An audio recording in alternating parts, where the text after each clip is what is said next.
Hello dears, എന്തൊക്കെയുണ്ട് വിശേഷം? എല്ലാവർക്കും സുഖമാണെന്ന് വിചാരിക്കുന്നു. അപ്പോൾ നമ്മുടെ ഇന്നത്തെ വീഡിയോ എന്ന് പറഞ്ഞിരിക്കുന്നത് ബഡ്ജറ്റ് ഫ്രണ്ട്ലി ആയിട്ടുള്ള വളരെ സിമ്പിൾ ആൻഡ് ഹമ്പിൾ ആയിട്ടുള്ളൊരു നെക്ലസ് ആണ് നമ്മൾ സെറ്റ് ചെയ്യാൻ വേണ്ടിയിട്ട് പോകുന്നത്. അപ്പോൾ അതിൻ്റെ മെറ്റീരിയലിൻ്റെ കാര്യങ്ങളും അത് എവിടെ കിട്ടും എന്നതിനെക്കുറിച്ചൊക്കെ ഉള്ളൊരു ഡീറ്റെയിൽഡ് ആയിട്ടുള്ളൊരു വീഡിയോ ആണ് ഞാനിന്ന് ഷെയർ ചെയ്യുന്നത്. അപ്പോൾ നിങ്ങൾ ഈ ഒരു ചാനൽ ആദ്യമായിട്ട് കാണുകയാണെങ്കിൽ ജസ്റ്റ് ഒന്ന് സബ്സ്ക്രൈബ് ചെയ്ത് സപ്പോർട്ട് ചെയ്യാനും അതോടൊപ്പം തന്നെ വീഡിയോ ഒന്ന് ലൈക്ക് ചെയ്യാനും മറ്റുള്ളവർക്ക് ഷെയർ ചെയ്യാനും കമൻറ്റ് ചെയ്യാനും മറക്കരുത്. അപ്പോൾ നമുക്ക് വീഡിയോയിലേക്ക് പോകാം. അപ്പോൾ ഞാനിവിടെ ആദ്യം 2 ത്രെഡ് എടുക്കുന്നുണ്ട്. ത്രെഡ് എടുത്തതിന് ശേഷം ഞാൻ ഈ ത്രെഡ് വാങ്ങിച്ചിരിക്കുന്നത് മോട്ടി എന്ന് പറഞ്ഞാൽ എപ്പോഴും പറയുന്ന ഒരു സ്റ്റോറിയിൽ നിന്നാണ്. അല്ലാതെ നമുക്ക് ത്രെഡ് എനിക്ക് തോന്നുന്നു മിക്കവാറും എല്ലാ സൂപ്പർ മാർക്കറ്റുകളും അവൈലബിൾ ആണെന്ന് തോന്നുന്നു. കാരണം ഇവിടുത്തെ സൂപ്പർ മാർക്കറ്റുകളിലൊക്കെ ഈ എംബ്രോയ്ഡറി ത്രെഡും എംബ്രോയ്ഡറിയുടെ ആ ഒരു ഹൂപ്പും ഒക്കെ ഇരിക്കുന്നത് ഞാൻ കണ്ടിട്ടുണ്ട്.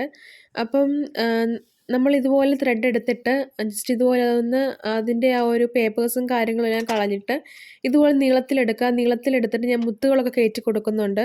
നീളമൊക്കെ നമ്മുടെ ഇഷ്ടമാണ് കേട്ടോ. കാരണം നമ്മുടെ ആ ഒരു കഴുത്തിൻ്റെ നീളത്തിനൊക്കെ അനുസരിച്ച് ഞാനിപ്പോൾ ഉദ്ദേശിക്കുന്ന ഒരു ചോക്കർ ഉണ്ടാക്കാൻ വേണ്ടിയിട്ടാണ്. നമ്മളിങ്ങനെ വലിച്ചിടുന്ന ആ ഒരു ചോക്കർ ഉണ്ടാക്കാൻ വേണ്ടിയിട്ടാണ്. അപ്പം ഞാൻ ഇതുപോലെ എടുത്തിട്ട് സിൽവറിൻ്റെ പൈപ്പ് ഇങ്ങനെ കയറ്റി കൊടുക്കുന്നുണ്ട്. വളരെ സിമ്പിളായിട്ടുള്ളൊരു ഡിസൈനാണിത്. നമുക്ക് ഇത് മറ്റുള്ളവർക്ക് ഇഷ്ടപ്പെടുന്ന ഒരു കസ്റ്റമേഴ്സിനൊക്കെ ഇഷ്ടപ്പെടുന്ന നിങ്ങൾക്ക് എല്ലാവർക്കും ഇഷ്ടപ്പെടുന്ന ഒരു ഡിസൈനാണിത്. അപ്പോൾ നമ്മളിതുപോലെ മുത്തിങ്ങനെ കയറ്റി കൊടുക്കും. നമുക്ക് ഈ ഒരു ത്രെഡാണെങ്കിൽ പിരിച്ച് വെച്ചിട്ട് മുടി പിന്നുന്ന പോലെ പിരിച്ച് വെച്ചിട്ട് നമുക്കിങ്ങനെ ചെയ്യാൻ പറ്റുന്നതാണ്.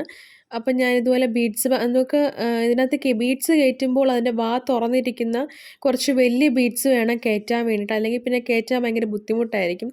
ചെറിയ മുത്തൊക്കെ ആകുമ്പോഴത്തേക്കും കയറ്റാൻ ഭയങ്കര ബുദ്ധിമുട്ടല്ല. അപ്പോൾ ഇതുപോലെ വലിയ മുത്താകുമ്പോഴത്തേക്കും വലിയ വായുള്ള മുത്താകുമ്പോഴത്തേക്കും വലിയ ഹോളുള്ള മുത്താകുമ്പോഴത്തേക്കും ഇത് പെട്ടെന്ന് കയറിപ്പോയിക്കോളും.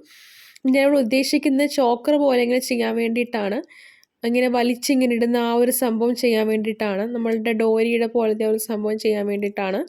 അപ്പം ഞാൻ ഇതുപോലെ എടുത്തിട്ട് ഇതുപോലെ മുത്തുകളെല്ലാം ഇത്രയും മുത്തേ നമ്മൾ ആഡ് ചെയ്യുന്നുള്ളൂ. ഇനി ഞാൻ ജസ്റ്റ് രണ്ട് പോർഷനിൽ ത്രെഡ് കൂടെ ജസ്റ്റ് ഇതുപോലെ ഒന്ന് പിരിച്ചു കൊടുത്തിട്ട് ഇതുപോലെ ഒരു വലിയ മുത്ത് അതുപോലെ നമ്മൾ നേരത്തെ കൊടുത്തിരുന്ന അതേപോലെ തന്നെ വേറെ മുത്തോട് ഞാനിങ്ങനെ ആഡ് ചെയ്ത് കൊടുക്കുന്നുണ്ട്. വേറൊരു ടൈപ്പിലെ മുത്തോട് ഇങ്ങനെ ആഡ് ചെയ്ത് കൊടുക്കുന്നുണ്ട്. അപ്പം നമ്മൾ ഇട്ട് കൊടുത്ത നമ്മൾ ഫ്രണ്ടിൽ ഭാഗത്ത് ചോക്കറിന് ഇട്ട് കൊടുത്ത ആ മുത്ത് പോലത്തെ വേറൊരു മുത്താണ്. ഡിസൈനിങ്ങിന് കുറച്ച് വ്യത്യാസമുണ്ട്. എന്നിട്ട് ഞാൻ ആ പോർഷൻ ജസ്റ്റ് ഒന്ന് കെട്ടിട്ട് കൊടുക്കുകയാണ് ചെയ്യുന്നത്. അപ്പോൾ നമ്മളത് ഈക്വൽ ആവുന്ന രീതിയിൽ വേണം കെട്ടിട്ട് കൊടുക്കാം. അപ്പോൾ നമ്മൾ മാല ഇവിടെ ഏകദേശം സെറ്റായിട്ടുണ്ട്. അപ്പം എല്ലാവർക്കും ഈ ഒരു മാല ഇഷ്ടപ്പെടുമെന്ന് വിചാരിക്കുന്നു. വളരെ സിമ്പിളായിട്ടുള്ളൊരു മാലയാണ്. നമുക്ക് സാരിയുടെ കൂടെ ആണെങ്കിലും ചുരിദാറിൻ്റെ കൂടെ ഒക്കെ ആണെങ്കിലും ഇടാൻ പറ്റുന്നൊരു മാലയാണിത്. കണ്ടോ, നല്ല രസമാണ് ഇത് കാണാൻ വേണ്ടിയിട്ട്.